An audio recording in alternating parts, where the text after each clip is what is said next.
असरा साफ-साफ कह देती है सुल्तान से कि तुम्हारी जो इस तरह की हरकतें थी मज़ीद अब नहीं चलने वाली। जो होना था वो हो चुका है।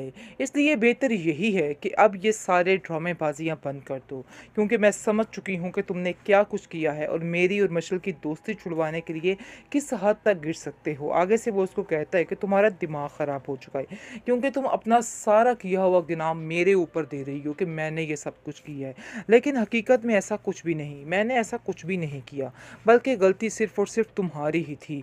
तुमने इस चीज़ को समझा नहीं और तुमने बिला वजह उस पर इतने इतने बड़े इल्ज़ामात लगाए कि वो ये चीज़ बर्दाश्त नहीं कर पाई और वो यहाँ से चली गई।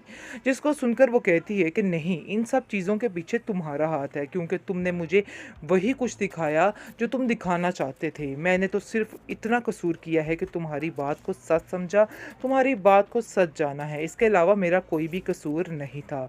सुल्तान आगे से कहता है, चलो जो कुछ भी हुआ, लेकिन ये ज़हन में रखना कि मेरे से बदला लेना बहुत मुश्किल है। यानी कि अगर तुम मेरे साथ दुश्मनी पालोगी तो तुम्हारा यही हश्र होने वाला है, और मज़ीद ये भी तुम्हारे ज़हन में बिठा के रखूँगा। आगे से आप देखेंगे कि वो उसको कहती है कि मेरे घर वालों को तो तुमने पागल बना ही रखा है। वो समझ रहे हैं कि तुम बहुत ही अच्छे इंसान हो, लेकिन देख लेना कि तुम्हारा पर्दा मैं खोल कर रहूँगी।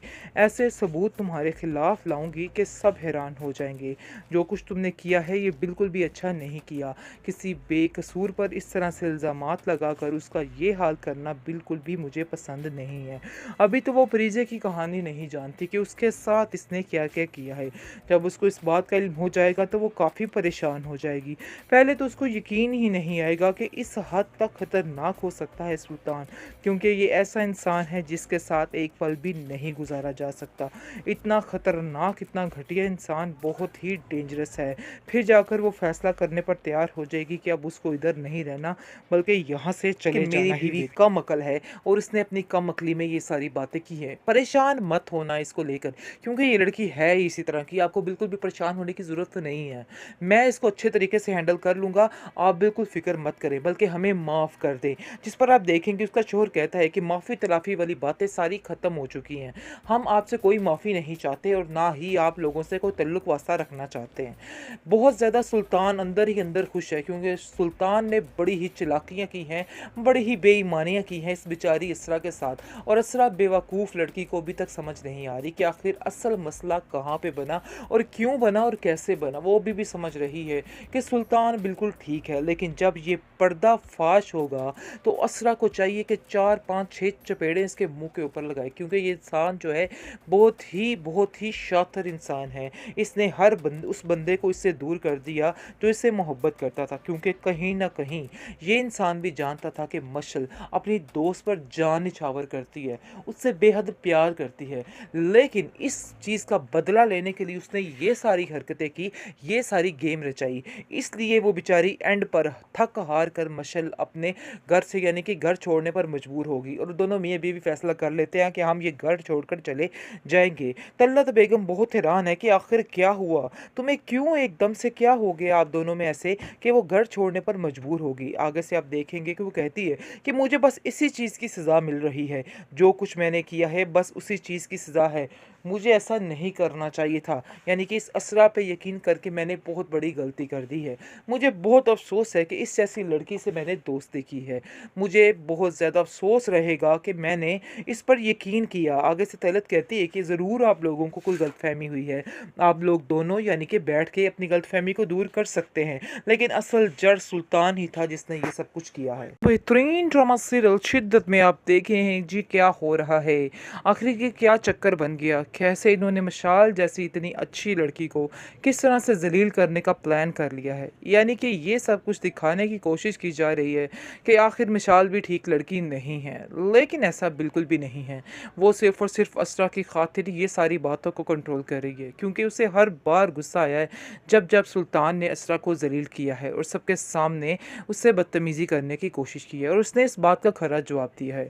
लेकिन अब जाकर असरा को इस चीज़ का अंदाज़ा भी हो रहा है है कि काफ़ी ज़्यादा चीज़ें ठीक हो रही थी, लेकिन इसकी वजह से काफ़ी ज़्यादा चीज़ें फिर से ख़राब हो रही हैं, क्योंकि उसको बिल्कुल ही वक्त नहीं मिलता है और इतनी वो मसरूफ़ हो चुकी है मशल में, दिन रात वो उसको इसके साथ ही रहती है, जिसकी वजह से वो काफ़ी परेशान हो चुकी है। और ये चीज़ वो सोच रही है कि काफ़ी ज़्यादा दूर करेगी उसको सुल्तान से। इस बात की टेंशन ने भी इसको काफ़ी परेशान किया है। इसको और कुछ नहीं सूझता तो वो जाती है अपनी माँ के घर और वहाँ जाकर कहती है अपनी भाभी से कि भाभी मुझे ऐसा लग रहा है कि जैसे इसकी वजह से भी काफ़ी ज़्यादा मसले क्रिएट हो रहे हैं और काफ़ी ज़्यादा हमारे घर में यानी कि तंग हो रहे हैं। मुझे मेरी सास ने भी कहा है, क्योंकि तलत भी इसको समझाती है कि बेटा अपने घर को बचाने के लिए थोड़ा-सा सुल्तान पे ध्यान देना होगा, क्योंकि उसे अक्सर इस बात की शिकायत रहती है कि तुम उस पर ध्यान नहीं देती हो। ऐसा हरगिज़ ना करना, अपने घर को अपने हाथों से खुद बर्बाद करने पे क्यों तुली हुई हो? तुम्हें इस लड़की से जान छुड़ानी होगी। रखो ठीक है, लेकिन मैं तुम्हें ये नहीं कहती कि इस मशल से अपनी जान छुड़वा लो। मैं बस तुमसे यही कहना चाहती हूँ कि तुम्हें मशल के साथ एक तरीके के साथ वक़्त गुज़ारना है, क्योंकि जिस तरह तुम उसके ऊपर इतना निछावर हो जाओगी तो फिर हर चीज़ से दूर होकर रह जाओगी, हर चीज़ से कट कर रह जाओगी। वैसे मैं तुमसे जानती हूँ कि तुम पर कभी मैंने किसी चीज़ का बोझ नहीं डाला है, लेकिन ख़ैर सुल्तान का ही इतना बोझ है, किसी और के बोझ की क्या ज़रूरत है उसको, और किसी की बात सुनने की उसमें हिम्मत ही कहाँ रहती होगी। क्योंकि सुल्तान जो है वो भी एक नंबर का, क्या बोलें उसको, कि क्या इंसान है।